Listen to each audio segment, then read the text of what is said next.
A Japanese trader named Saito, accused of betraying his own nation, is being transported with other prisoners back to his homeland where they will be forced into slave labor. Unlike the others, Saito is kept in solitary confinement until two guards arrive to escort him to the ship's commander. Inside the commander's cabin, the officer glares at Saito with contempt, declaring that betraying one's country is an unforgivable sin. He adds that even the death penalty would not be punishment enough for such treachery.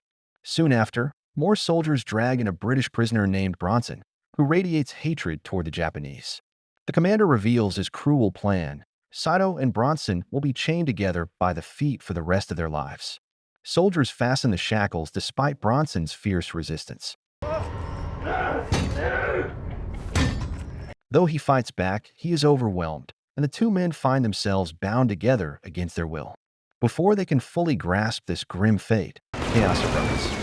Enemy forces launch a surprise attack on the Japanese ship, and the prisoners seize the opportunity to rebel. Amidst the fighting, Saito and Bronson attempt to escape. As a submarine surfaces and fires a missile toward the vessel, the commander tries to execute the chained prisoners with his pistol. But in a desperate move, Bronson grabs Saito and hurls them both overboard just before the explosion consumes the ship. Hours later, Bronson, exhausted and barely conscious, drags Saito through the waves until they reach the shore of a deserted island. The moment they land, Bronson collapses from fatigue. When Saito awakens the next morning, he briefly hopes it was all a nightmare, until he looks down at his leg and sees the chains still binding him to the unconscious British soldier. As Bronson lies motionless, Saito crawls toward the body of a Japanese soldier washed ashore, reaching for his weapon. He contemplates using it, perhaps even against Bronson, but at that moment Bronson stirs awake. The two men immediately clash in a violent struggle at the water's edge. During the fight, Saito's leg is wounded, blood seeping into the sea. Unbeknownst to them, the scent attracts something lurking beneath the waves. Bronson tries to drown Saito, but suddenly a monstrous creature bursts from the surf and drags Bronson into the water, slashing him with sharp claws. Saito takes the weapon and, though tempted to kill Bronson, instead shoots the beast, forcing it to retreat. Both men, realizing they face something far worse than each other, call an uneasy truce for the sake of survival.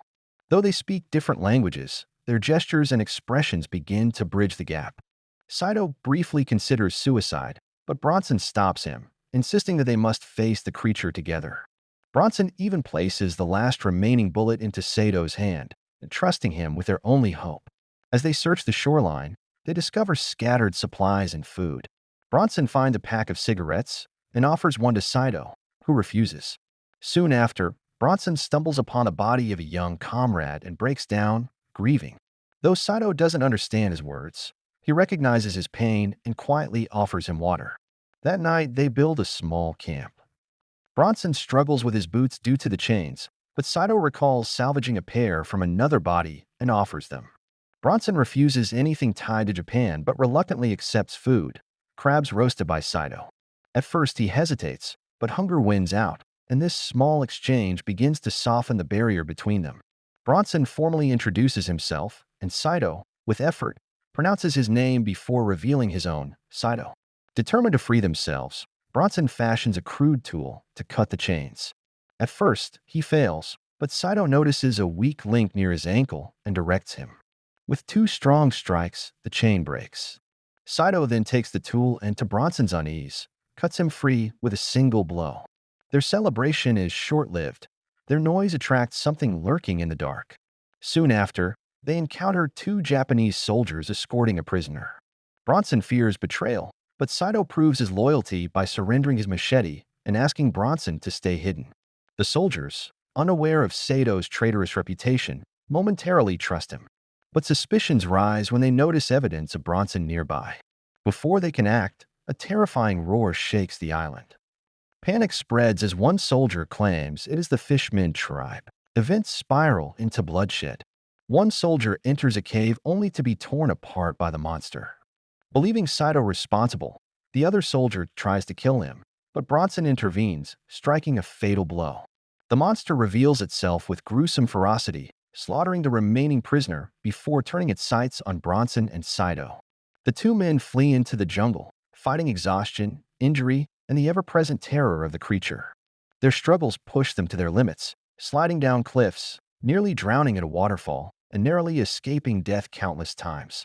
At one point, Bronson even witnesses the monster battling a massive crocodile, tearing the beast apart in a display of horrifying strength. Separately, both men stumble upon grim clues of past battles, corpses, weapons, even the severed head of another fisherman, proof that these monsters can be killed. Armed with a katana and a pistol, Saito steels himself for the coming fight. Bronson, meanwhile, discovers the wreckage of a plane and finds a bomb, sparking a desperate plan.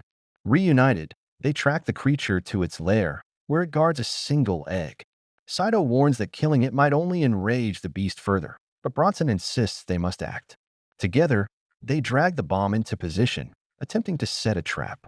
But when the creature strikes, their plan collapses into a brutal battle.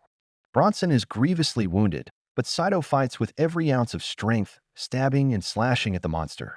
When all else fails, he shoots the creature's egg, enraging it beyond control.